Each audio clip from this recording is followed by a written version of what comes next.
You know, it never fails that when I go to start an episode, the birds, they start chirping. Cars, really loud cars, they drive by, and it's just annoying as hell. Cue the music.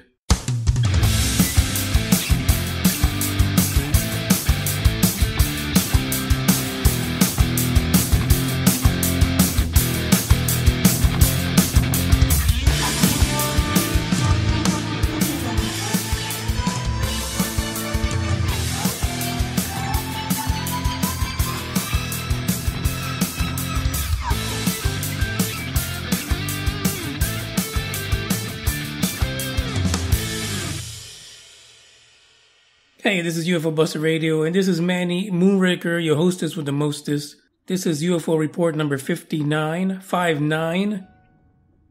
And to be honest, I thought we were already Saturday, Sunday, or a big holiday because the UFO reports are like light. What's going on? Did ET take a vacation? Did they mess up their interdimensional portals? What's going on? I don't get it. It's crazy. I wish they would freaking abduct and probe some of these noisy ass people in the area because apparently they don't see my sign that's hanging outside the door that says on the freaking air. Come on, get it together. Anyway, I got 2 articles for you, but before we jump into that, I want to remind you guys that 2017 RubADickies is in full mode right now, and it looks like out of the 8 nominees, there is one person that's in the lead. If this is not the guy that you want to be the 2017 RubADickie, please go to ufobusterradio.com and vote for your RubADicker of the year. Now, let me give you some instructions because I know that, people go to that site in all different kind of ways. So, if you're using a cell phone, you need to scroll past the old articles that were on there, and you'll come across the poll to vote for the RubADickie. Now, if you're using a laptop or a PC, if you look on the right-hand side of the website, just scroll down like halfway, you will see the poll there. And like I said, pick up to 3 names, click vote, and just keep in mind, if you're not sure who you want to pick, you don't want to hit vote because you will not be able to vote more than once. At least that's what the program says. I mean, I'm not sure. You might be able to go in and do multiple votes. I don't think you will because you know how the world works these days and everything gets recorded some way or another. But go ahead and vote. And on December 16th, we will publish the winner of the RubADickie. Now, some people are a bit confused. I used a GIF or a JPEG of an award, and I put alien head on it. That is not the RubADickie award. Trust me, folks. The winner will get a real award, not that. They're going to get an award, and they're going to get something in writing that's going to explain to them exactly why they won the 2017 RubADickie, because we don't give a damn. If you're a hoaxer, and you win this award, whether it be this year, next year, or the year after, you're going to get a real award. It might be a fancy, medal award. It might look like the picture in some ways, but trust me, it's going to be a lot fancier than that. It might be one of those acrylic awards where they etch out the words and everything and make it look really nice, really special. And that's because this is a special award because we are acknowledging the fact that this individual is a RubADicker. And in many ways, we like the fact that they do it because it keeps us hooked, right? We're always looking at these stories from, Jaime Maussan, MUFON, and the way NASA tries to RubADick everyone. These guys will never go away either, so you might as well just acknowledge them the right way instead of giving them a freaking forum to hoax us all. So there you go. That's my RubADickie explanation. Get in there, get down with it, get your favorite hoaxer that award. Alright, enough talking shit. Let's get to the meat of the matter. So we got 2, as usual, 2 reports. Now believe it or not, because it is Thursday, the second report is actually a throwback. But I think you guys are going to like this story. It's pretty fascinating. The first one, however, is pretty current. And it came from Open Minds TV. You know what's weird? Nobody nominated Open Minds for a Rubber Dickie. As a matter of fact, nobody nominated Tyler Lochner from Secure Team 10 for a Rubber Dickie. I really would enjoy sending him one, to be honest. That would have been great. I don't think he'd have the gonads to put it on his YouTube channel. But you know, it'll still, listen, it's going to look good on anyone's mantle, I guarantee it. Now, the story is hailing from Florida. Apparently, someone in Tampa, Florida reported seeing a rectangular UFO near Tampa Bay. This happened on October the 16th. The witness was in Tarpon Springs, Florida, which is, a little bit north of Tampa Bay.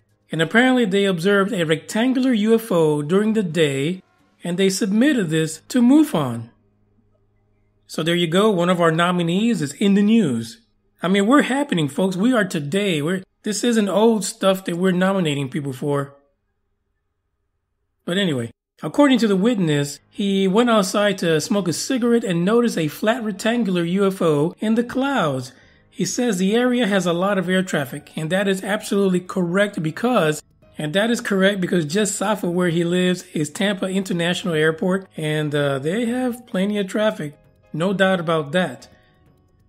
So according to him, at first he thought maybe it was a helicopter or some kind of air traffic that was associated with the airport. But he says after a few seconds of watching it, he noticed that the shape of the object was actually rectangular and kind of flat looking. But he didn't have an opportunity to snap a pic or nothing because the object, after a few seconds, zoomed off and it was gone. Now what's fascinating about this is that he estimated that the object was about 100 miles away over the Gulf of Mexico. He also said that it was heading south along the coast. So another weird thing is that according to him, that he found this really strange about the sighting itself, is that when he closed his eyes, he says that he could see spots. And apparently, those are similar to when you look at a bright light and you close your eyes, you see those red spots that kind of look exactly like the light is up there, like really bright red. He says that's what he saw, and according to him, he was not looking in the sun's direction.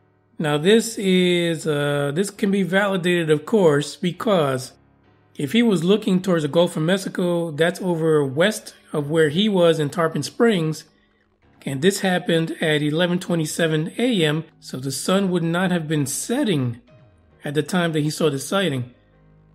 So, it would have to be pretty bright for it to catch his eye in the middle of the day, especially 100 miles away.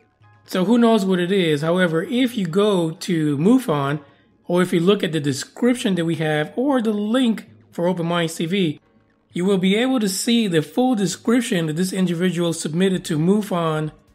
And of course, there is a disclaimer from MUFON that basically says, a lot of people are jacked up in the head, so a lot of the shit they see is just regular old crap, so we take it all with a grain of salt. That's roughly a translation. That's not really what they said, but you get the gist of it. And like I said, if you guys want MUFON to win the 2017 Rubber Dickies, go on in and vote for it. Come on, what are you waiting for? Hey everybody, this is Dave from the Dave in the Morning Show, and I want to let you know that I tune in every week to listen to a great podcast right here on UFO Buster Radio. That's right, I go to the website ufobusterradio.com and also tune in to all kinds of different platforms. Oh yeah, these guys are going out of this world. Now listen, if you're in Oregon, you're going to love this story because it is a Throwback Thursday. And I'm not just saying this just for the hell of it, just because a lot of people say it's Throwback Thursday, throw up your old pictures. That's actually the name of the article. According to the article, local UFO photos fascinated Air Force. Farmer wanted to forget them. Throwback Thursday. According to this article, in 1950 in the state of Oregon, there was an incident that the individuals who experienced it, well, one of the two wanted to forget. Evelyn Trent, in 1950, started yelling at her husband about 7:45 in the evening because she was outside chilling with the rabbits that they had and basically feeding them, checking out those little cottontails, when she saw something. She described it like a good-sized parachute canopy without the strings, only silver bright mixed with bronze. She said it was the prettiest thing she'd ever seen. So Evelyn ran into her house and found her husband and their camera, and they raced back into the yard. Paul Trent spotted it too.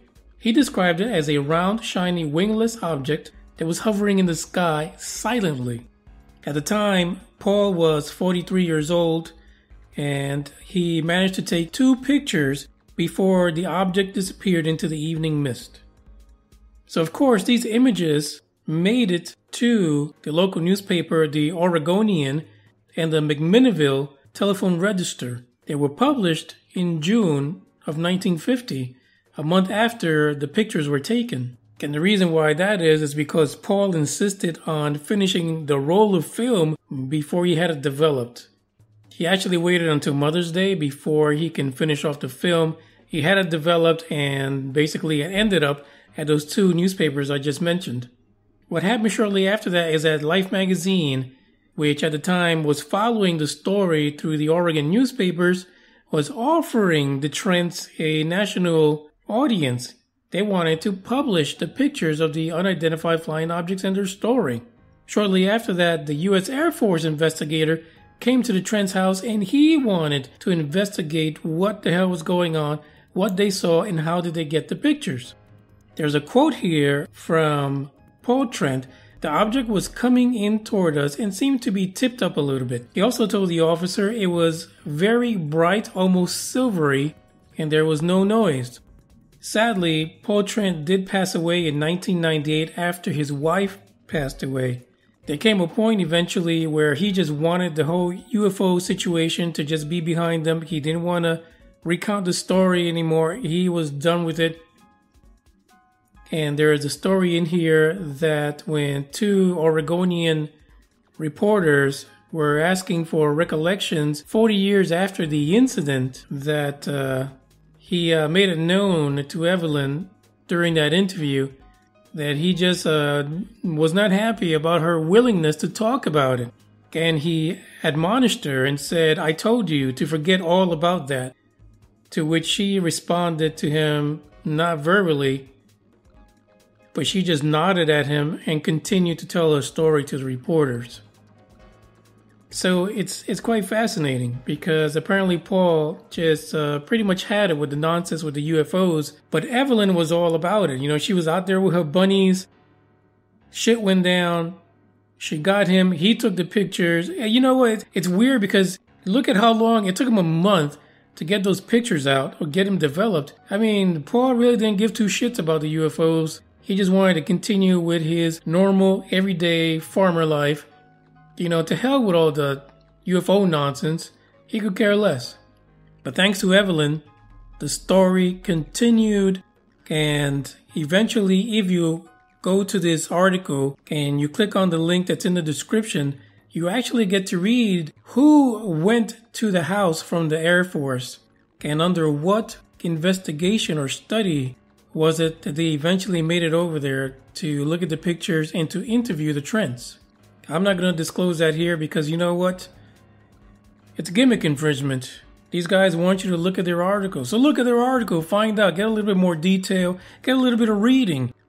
Don't just listen to me. Get it from the source. So that's it for today. Listen, if you like the podcast, you like what you're hearing, the best way to help us grow is to share, follow, check us out on Facebook, Instagram, Twitter, join UBR Truth Seekers, which is a Facebook group. You'll have fun. You'll have a ball. We like to talk the shit there. We make comments about articles we get. A lot of the members are posting articles. I mean, where I'm talking about daily. Get in there. Have some fun. This is Manny Moonraker. We might have an interview on Sunday. I'm still working on that. But if we do, I'll post it somewhere Saturday night. With that said, sayonara muchachos. May the force be with you. Ciao.